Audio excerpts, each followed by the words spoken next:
If you've got a door that sounds like this every time you open it, yeah, that noise, don't worry. It's a really easy fix. I'm going to show you 2 things to try, and the whole job takes around 2 minutes. First thing I always check is whether any of the hinge screws have worked themselves loose over time.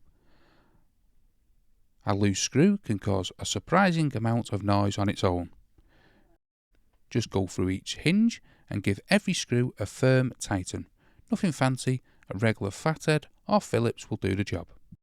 It's worth doing this before anything else. Now for the main fix, WD-40. Spray a little directly onto each hinge, getting into the joints where the pins sit. That's where the friction and the squeaking is coming from. You can have a little tissue paper underneath like this to catch any drips. Once you've sprayed each hinge, open and close the door a few times to work it in. And listen to that. Gone. That's generally all there is to it. Tighten the screws, hit it with some WD-40, and your squeaky door is all sorted. If this helped, leave a like, hit the subscribe, and I'll see you in the next one.